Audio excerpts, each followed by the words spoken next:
What is up, guys? Sam from MWR here with another video. This time we have something really awesome to show.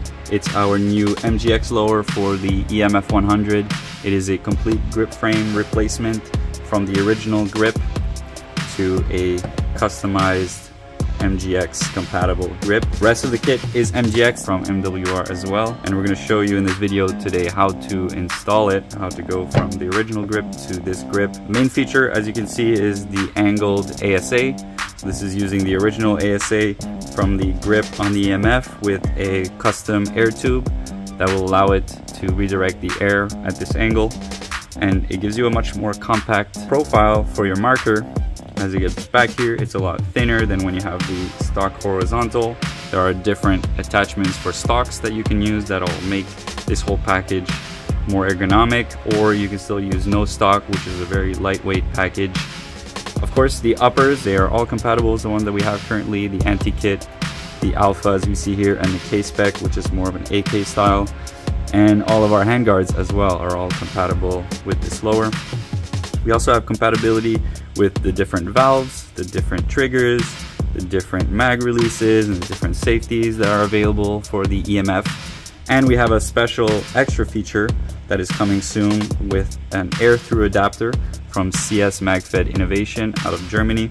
He will be making an adapter that will be compatible with the MGX system with a block at the bottom here that redirects the air through a channel down here, through a macro line style tube, into an adapter where you put in your tank.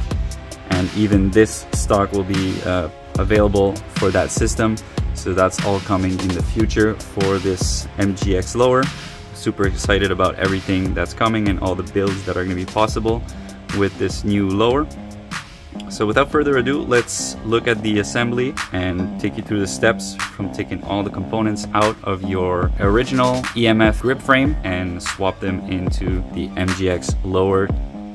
So to start the assembly, we're going to start off where we left off in the last video with the MGX kit, where we took the upper body kit off of the core upper, and we are, instead of using the grip for the base of our MGX as we were using this lower gap seal in our last video to create the MGX compatibility, we're not going to need this anymore because we already have this section on the lower. So we're going to set that aside. And so if you didn't follow that video, you can follow it along to get rid of the EMF upper body. Now we're going to focus on everything that's in the grip in this video. So the first thing we're going to do is remove the air source at the bottom. We're going to reuse that in our next configuration with the MGX lower. So we're going to remove that. I'm going to set the screws aside right here. I'm going to move on to the next step, which will be to remove the safety plate that holds the safety in place and the trigger spring and everything. There are 4 Phillips head screws. Just be careful when removing these. Apply some pressure and turn slowly and straight, not to strip the screws. They are quite fragile. Alright, take the plate off. We'll gather the screws, but we're going to set them aside because we're not going to need them for the MGX lower assembly. And we're going to set this here where we're going to use the parts. We've got our spring here that luckily it didn't fall out during that. Should be more careful with that. Take out our safety, and finally for this part we're going to remove the pin for the trigger from the right side. Push it out, remove that, twirl it around, the trigger will come out. We're going to need that later. Now to get to the parts of the 3-way valve in here, we're going to need to remove the rubber grip. So to do that, remove the tab on the back and pull on the 2 Eclipse tabs. That's the back part. Then the front part just kind of stretches out.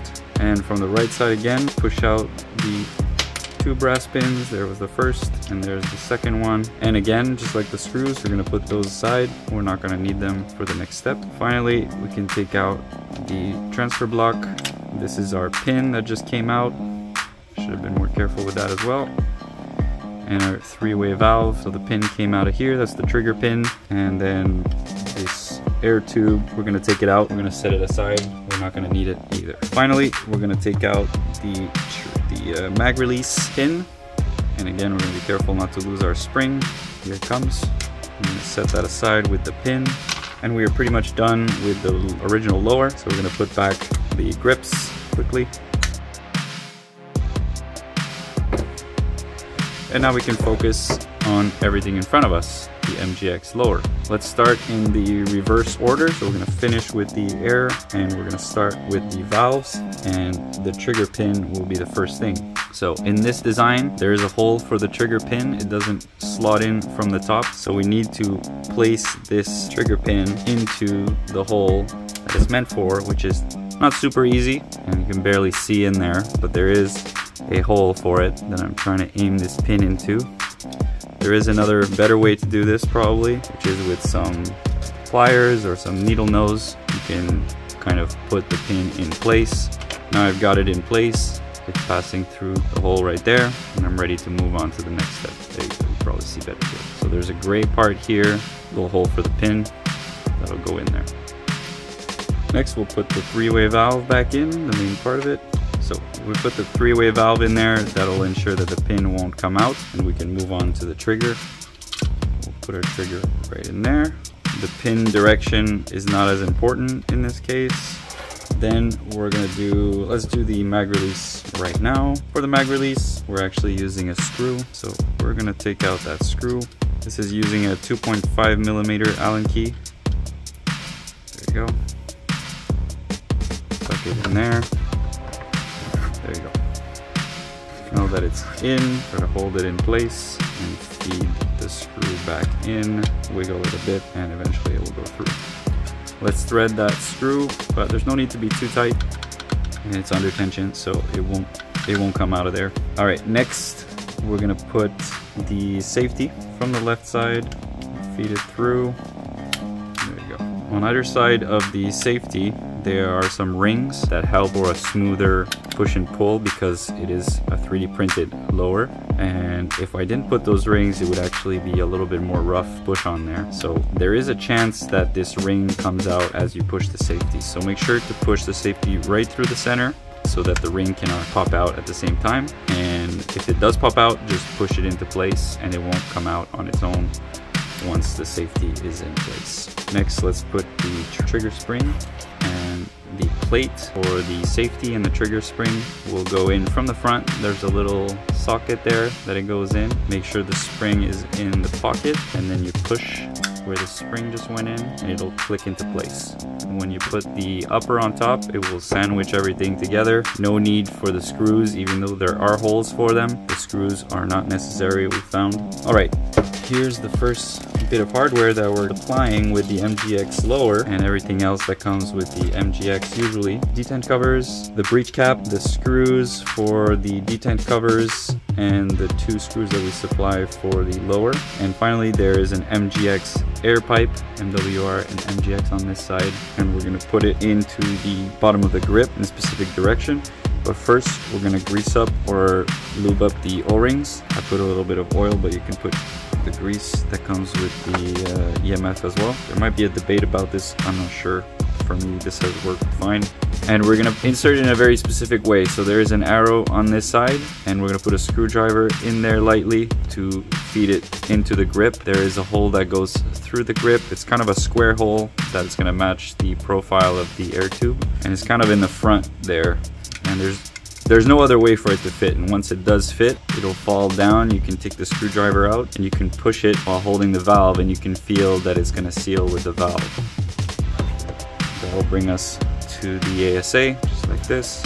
We're going to push it in. Then we're going to grab our 4mm, give that a good torque. All right. Next step, we're going to put the transfer block on top of the valve. In this case, it is the 3-way valve, so we have the black plug on top. We make sure we have our gasket there on the top of the valve or on the bottom of the block, as long as there are 2 gaskets, one on the bottom and one on top.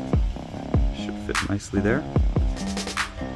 Alright, so I think that's it for the lower. Once our ASA is attached, we should have everything in place. Our trigger should depress perfectly fine.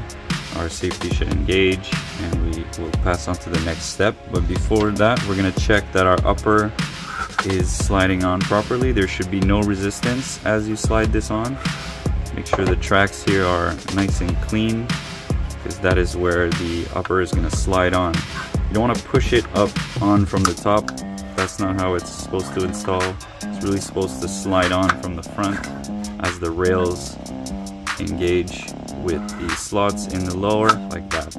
So let's put the core, hex core on. Make sure to align the seal of the gasket with the marker there. And we're going to take the 2 screws that came with the MGX kit. The front screw has a nice little hole in the trigger guard, and the back screw, I know most people will have regular Allen keys, so you're gonna have to be patient with it. It's kind of annoying. I like to use these ball end Allen keys that you can go at it from an angle. Even better than that, these little screwdrivers do a really good job at getting in those places at an angle. Alright, so now that you've got the upper attached to the lower, we're gonna do a quick test to see if the air in the system is gonna be sealed. If it is not, it'll be easier to take it apart than if we finish the build and then have to disassemble it. So to test, let's start by adding the ball detents and the ball cap on top. And then we're just gonna slide on the upper for now. It should slide on with no resistance. This would be the first time we put it on, so make sure it stays on there nice. And we're gonna be able to test it now. If we do fire the marker, the detents are gonna stay in place. If we have the lock bolt, the NPNP device, even better, the bolt will not move forward completely, making our test a little bit more quiet. So let's air it up and find out if we have a leak. I do have a little bit of air in there, not much. It should be enough for a test. Let's try with the pops. And we heard that it was pressurized, but there doesn't seem to be any leaks.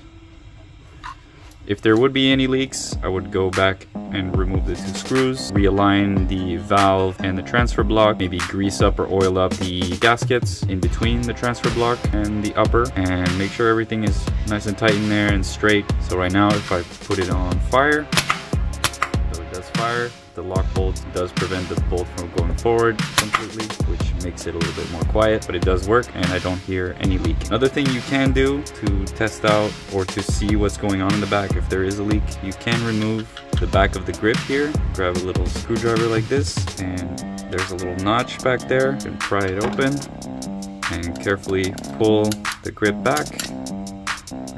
You can see where the valve is there. On the 3-way valve, you can see that the silver part is touching the bracket on the back, which is what you want. You could maybe try and push with a screwdriver, see if the leak increases if there is one. See if it's nice and sturdy in there. And do some quick diagnostic. If there's something leaking, maybe you can check it out from there. Otherwise, you'll have to remove the parts from the top. Now that that's good, we can finish our build, see how it looks like once it's complete. So the upper is already there. Let's put on both of our screws for the upper to stay in position. These screws go through the ball detents and into the 2 holes that hold the original ball detents on the EMF. Not too tight on these screws. You do not want to split the body or even strip the screws in the aluminum. That would be pretty bad. So finger tight, makes sure that the upper doesn't slide forward, and then we're going to choose our stock. In this case, we're going to choose the PDM adapter for the PDM stock, which is this one here that just came out. So we put that there, and we're going to get our screw that was for the back cap with the 4mm Allen key to tighten that up. Or if I was using an Allen key, I would use this one here with a little bit longer of a shaft so that it can get into the end where the screw is. Once that's on, this thumb screw loosens and I can install the rest of the stock. Let's grab our barrel. I'm going to use the original barrel on this build.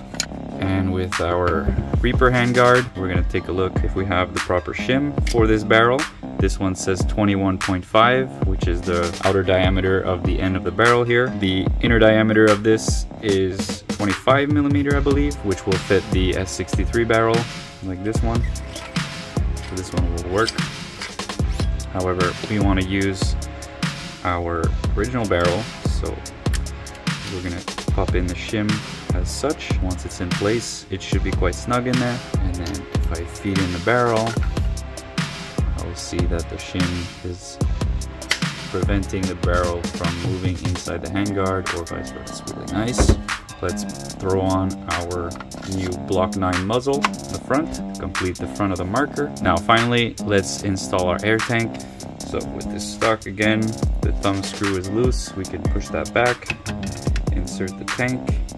This stock is adjustable in length, even past the tank.